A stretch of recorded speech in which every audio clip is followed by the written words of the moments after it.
Make a noise, die. We are in the middle of an apocalypse. The Earth has been invaded by alien predators without sight, but gifted with extremely sensitive hearing and skin as hard as armor. One family still managed to survive and adapt to the catastrophe, but all they can do is hide and escape from these horrific creatures. Hey guys, this is Afraid, and you are watching A Quiet Place. Let's get into it. It's autumn. In the city, there is dead silence. You can only hear the leaves crawling from the ground. Inside an abandoned market, there is a child running and a little girl walking on her fingertips. On the 89th day after the mysterious invasion, the Abbott family, consisting of Lee, his wife Evelyn, their deaf daughter Reagan, and sons Marcus and Bo, search for supplies. Every one of them uses sign language to communicate. Suddenly, the little boy tries to grab a toy shuttle and is about to drop it, but the little girl manages to catch it. It seems to be forbidden to make noise, like in a library. The little boy frightened everyone with the plane he was about to drop. His father took it from him and removed the batteries, saying that it makes too much noise. Of course, the little boy was upset. However, Reagan returned the toy to the child, not knowing, however, that her little brother, while leaving the store, also took the batteries with him. They are walking barefoot on the sand so as to not make noise. When they reached the bridge, the little boy put the batteries in the shuttle and started to play, creating a loud noise. The father, Lee Abbott, started running towards the boy to turn off the toy, while the mother, Evelyn Abbott, was terrified. While Lee was running, a monster that looked like a giant spider killed the little boy. These monsters can't see anything, but they kill their victim thanks to their very acute hearing. A year later, following numerous distress calls made via telegraph, 3 creatures became aware of the family's presence. Lee has been studying these creatures, and he is only missing one piece, finding their weakness. Meanwhile, his son Marcus is having fun pretending to drive a car. Lee is trying to get over the death of his son Bo, while his daughter is also overwhelmed with the feeling of guilt. They live on a farm, and they turn on lots of lights to see the monsters at night in case they come. Instead of ordinary plates and forks, they use big leaves and eat with their hands so they don't make noise and attract the monsters. While the kids were playing Monopoly with fabric figurines, Marcus accidentally dropped a lantern, causing a loud noise. Turning off the fire wasn't the problem. The big issue was the noise that could be heard by the monsters. Suddenly, there was a loud noise from outside, but when Lee took a look, it was nothing but rodents. However, the monsters were not far away. As one rodent was running, he was brutally crushed by the paw of a monster. Lee, meanwhile, tries to improve his daughter's cochlear implant, increasing the signal by using parts of old radios. Reagan continues to feel guilty for her brother's death and has constant arguments with her father. It's October, according to Evelyn's calendar. There is a little surprise. Evelyn is pregnant with another baby. I don't think it was a great idea in the middle of an apocalypse, but that's none of my business. One day, Lee wanted his daughter Reagan to try the new implant. She refused, saying it would never work, but she ended up taking it anyway. On the 473rd day, Lee wants to take his son off the farm, into the forest, to teach him how to survive. Marcus is scared, however, and Reagan offers herself as a substitute, but Lee asks her to stay home, as Evelyn needs help being pregnant. After the two leave, Reagan decides to try the implant her father improved. She began to snap her fingers, but couldn't hear anything, after which she began to tear up. Lee teaches his son how to fish and how the flow of water can mask sounds, while Marcus reveals to him that his sister still feels guilty about her brother's death. Meanwhile, Evelyn is carrying freshly washed clothes from the cellar in a sack. As she climbs the stairs, the sack gets caught in a nail. Pulling hard, Evelyn lifted the nail vertically, a bad surprise for later. In the meantime, Reagan, carrying a backpack, headed for her dead brother's grave. The little boy died at only 4 years old. As the boys are returning, Evelyn has a water break. Her baby is about to be born. Evelyn heads to the basement and steps on the nail. Out of pain, she drops a family portrait, thus attracting a creature. However, she manages to activate a switch that changes the lights outside the house from white to red, thus indicating to those outside the presence of the creature in the house.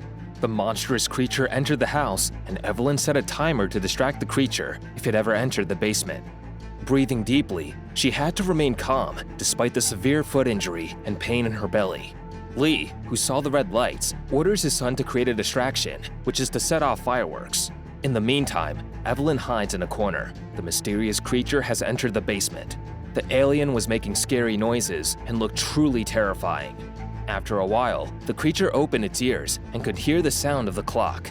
Suddenly, the timer went off, which distracted the creature. at which point Evelyn got up and went to a bathtub. The woman was starting to bleed. The baby had to come out. The brave little Marcus managed to light the fireworks and created a loud noise that distracted the monsters. Hearing those loud noises, Evelyn could no longer stand the pain. She screamed as loud as she could.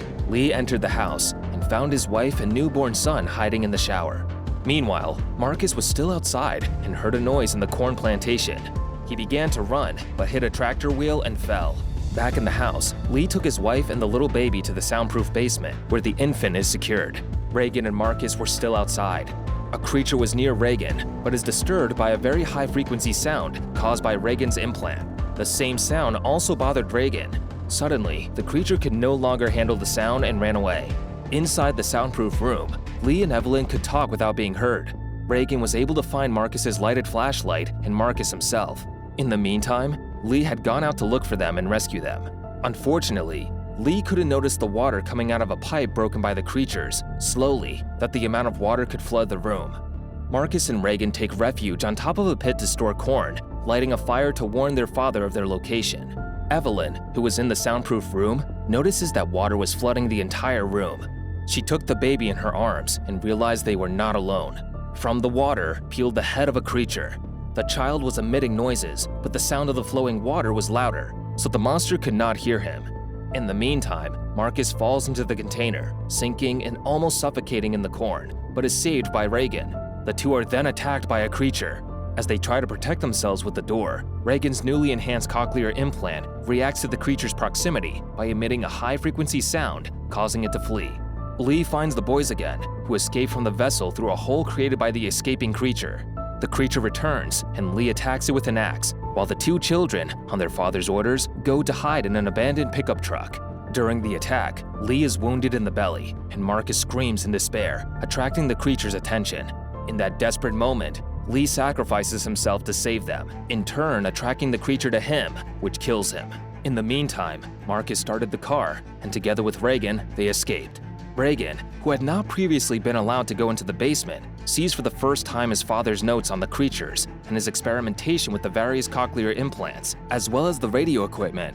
Meanwhile, one of the creatures returns to invade the basement, and Reagan, witnessing the creature's desperate reaction, destroying a monitor that was emitting annoying frequency discharges and reading her father's notes on the blackboard, thus realizes that the frequencies emitted by the new cochlear implant may prove to be a weapon against the invaders. She places the hearing aid near a microphone and uses it as an improvised weapon.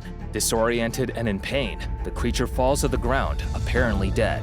In reality, the beast recovers as soon as Reagan turns off her own device by removing it from the microphone. The creature, approaching Evelyn threateningly, is killed by its mother with a shotgun blast. After eliminating the creature, Evelyn and the boys watch from the surveillance cameras as the two other creatures arrive in their area and advance towards the farm. Now aware of their weakness, Reagan turns up the volume on the feedback to boost the new weapon, and Evelyn reloads the rifle. So to really understand what happened here, let me explain. The creatures that have invaded planet Earth come from a planet without light. That's why they don't need eyesight. To survive and defend themselves from others, they have developed extremely acute hearing. Moreover, their very tough skin works perfectly against our weapons. The Abbott family had to adapt to survive. As Darwin said, adapt or die. That's why they started walking barefoot on sand instead of asphalt, so as not to create noise. The creatures could hear every single noise, being able to distinguish those caused by humans and from those caused by nature. Little Bo at the beginning of the movie tells his sister that they could save themselves by flying away in a rocket. That's why he took the airplane with him and started to play, simulating a flight. He was only 4 years old, we can't blame him. Lee had been studying the creatures since day zero, and he missed finding their weakness. Eventually, we find out that their weakness is high-frequency noises. In the end, the family begins with a new beginning. My overall rating for this movie, on a scale of 1 to 10, would be 9. Despite having a few lines to recite, the actors show talent and passion. I can't wait to watch the second part. What do you think? How much would you rate this movie?